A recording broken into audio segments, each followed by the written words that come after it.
சாஸ்திராச்சார நேயர்களுக்கு நமஸ்காரம். நாம இன்னைக்கு என்ன பார்க்க போறோம்னா, நீதி சாஸ்திரத்துல இருந்து ஒரு அழகான நீதி ஸ்லோகத்தை தான் பார்க்க போறோம்.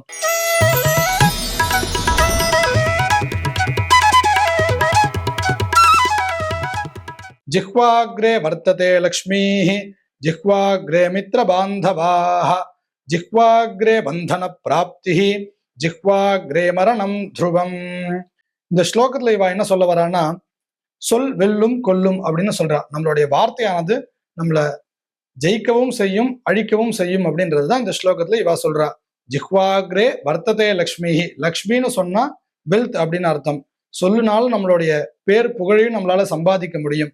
ஜிஹ்வாக்ரே மித்ர பாந்தவாக, அதே ஒரு சொல்னால நம்மளுடைய ஃப்ரெண்ட்ஸ் அண்ட் ரிலேட்டிவ்ஸை நம்மளால சேர்த்துக்க முடியும், நம்மளை சுத்தி ஒரு நல்ல சூழலை உருவாக்கிக்க முடியும் அப்படின்னு சொல்றா. ஜிஹ்வாக்ரே பந்தன பிராப்திஹி, அதே மாதிரி இந்த சொல்லானது நம்மளை சில சமயம் கட்டி போட்டுடும் அப்படின்னு சொல்றா. ஒரு கட்டுப்பட்ட ஒரு சூழ்நிலைக்கு கொண்டு வந்துடும் அப்படின்னு சொல்றா. ஜிஹ்வாக்ரே மரணம் த்ருவம், சில சமயம் அதே சொல் நம்மளுடைய அழிவுக்கும் காரணமா இருக்கும் அப்படின்னு இந்த ஸ்லோகத்துல அவ சொல்றா. உதாரணத்துக்கு பந்தன பிராப்தின்னு சொன்னோம், கட்டு போட்ட மாதிரி ஆயிடும்னு சொன்னோம் இல்லையா? எப்படி அப்படின்னா, ராமாயணத்துல கும்பகர்ணன் பிரம்மா கிட்ட வரம் கேட்கிறார். நிர்தேவத்துவம் அப்படின்னு கேட்கணும். அதாவது தேவர்கள் இல்லாத தன்மை வேண்டும், தேவர்களே வேண்டாம் எங்களுக்கு, எல்லா தேவர்களும் அழிஞ்சு போகணும் அப்படின்னு கேட்கணும். அவரு தன்னுடைய சொல் மாறுறதுனால நித்ராத்துவம்னு கேட்டுட்டார், தூக்கம் வேணும் அப்படின்னு கேட்டார். அதனால அந்த தூக்கம் அவருக்கு கிடைச்சது. தூக்கத்தினால தன்னை தானே கட்டிக்கிற மாதிரி அவருக்கு ஆயிடுத்து. எதுவுமே அவரால் பண்ண முடியாம அவருக்கு சதா சர்வகாலம் தூங்கிட்டே இருந்தார். அப்படி சொல்லானது நம்மள சில சமயம் கட்டி போட்டுடும் அப்படின்றா. இன்னொரு உதாரணம் பார்த்தா, தெனாலிராமன் கதையெல்லாம் நம்ம கேட்டிருப்போம், நம்ம எல்லாருக்கும் தெரிஞ்ச கதை தான். ஒரு சமயம் விஜயநகர பேரரசுல கிருஷ்ணதேவராயர் சபையில ஒரு புலவர் வரார், விதேசத்துல இருந்து ஒரு புலவர் வரார். அரசர்கிட்ட தன்னுடைய புலமையெல்லாம் காமிச்சு பரிசெல்லாம் வாங்கிக்கிறார். அரசரும் அவருக்கு தேவையான மரியாதையெல்லாம் கொடுத்து அவருக்கு போஜனம் எல்லாம் பண்ணி வச்சு அவரை தன்னோட சபையில உட்காந்து வைக்கிறார். அப்ப அந்த புலவர் கேட்கிறார், இந்த மாதிரி என்னோட வித்வத்துக்கு யாராவது உங்க தேசத்துல இருக்காளா, என்னோட போட்டி போடுறதுக்கு உங்க ஊர்ல யாராவது ஆள் இருக்காளா, அவளோட நான் போட்டி போடணும் அப்படின்னு கேட்கிறார். அரசருக்கு என்ன பதில் சொல்றதுன்னு தெரியல. அவருக்கு ஒரு மாதிரி அவமானமா இருக்கு. சரி, நம்ம தலை குனிய கூடாது அப்படின்றதுக்காக வேண்டி, அதெல்லாம் இருக்கா, எங்க ஊர்ல இல்லாத ஆளா, நிறைய வித்வான்கள் இருக்கா, அவங்களோட போட்டி போடுறதுக்கும் தயாரா இருக்கா அப்படின்னு மன்னர் சொல்றார். அப்படியா, சரி, அவளை தயாரா இருக்க சொல்லுங்க, நாளைக்கு அவளோட நான் போட்டி போடுறேன் அப்படின்னு புலவரும் சொல்றார்.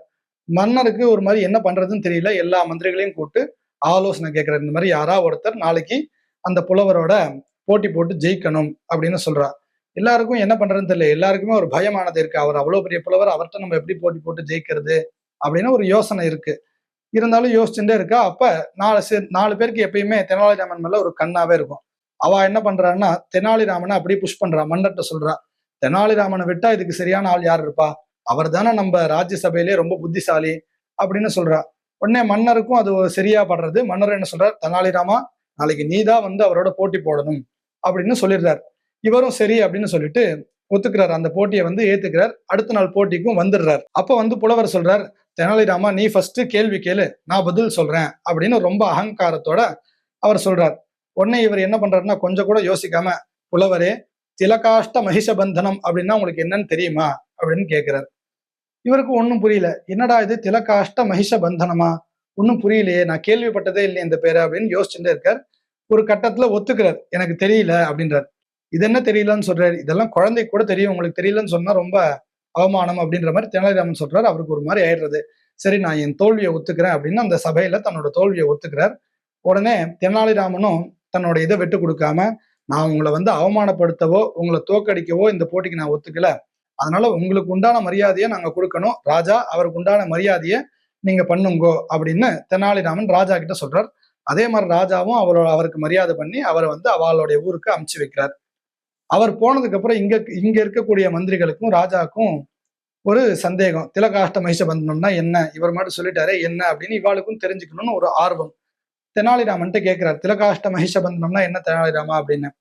உடனே அவர் அதுக்கு சொல்றார், திலகாஷ்டம்னா எள்ளு செடி, மகிஷபந்தனம்னா எருமையை கட்டக்கூடிய கயிறு, இவ்வளவுதான், இது அவருக்கு தெரியாதுன்னு அவர் சொல்லிட்டார். உடனே மந்திரிகள்லாம் சொல்றா, நீ அவரை ஏமாத்திட்ட, ஒரு புலவரை ஏமாத்தி தோக்கடிச்சிட்ட அப்படின்னு தெனாலிராமனை இது பண்றா. துபாரு மந்திரியாரே, அவர் கேள்வி கேட்டார், யாராவது என்னோட போட்டி இட ரெடியா இருக்கலான்னு. அப்ப நம்ம எல்லாம் அவமானத்துல தலை குனிஞ்சோம். அப்ப அவரை ஜெயிக்கணும்னா நம்மளுக்கு வித்யையை விட விவேகம் தான் வேணும், அதனால விவேகத்தோட செயல்பட்டு அவரை நான் வந்து ஜெயிச்சேன் அப்படின்னு தெனாலிராமன் சொல்றார். இப்ப இதுல இருந்து என்ன தெரியும்னா, நம்மளுடைய வார்த்தைகளால நம்மளால எப்படி வேணா மாத்தி அமைக்க முடியும், எதை வேணா மாத்தி அமைக்க முடியும்ன்றத இந்த கதையில ரொம்ப அழகா அவ வந்து சொல்றா. அதுதான் இந்த ஸ்லோகத்திலையும் இவ சொல்லியிருக்கா. ஜிஹ்வாக்ரே வர்த்ததே லக்ஷ்மி, ஜிஹ்வாக்ரே மித்ர பாந்தவாஹ, ஜிஹ்வாக்ரே பந்தன பிராப்தி, ஜிஹ்வாக்ரே மரணம் த்ருவம். நமஸ்காரம்.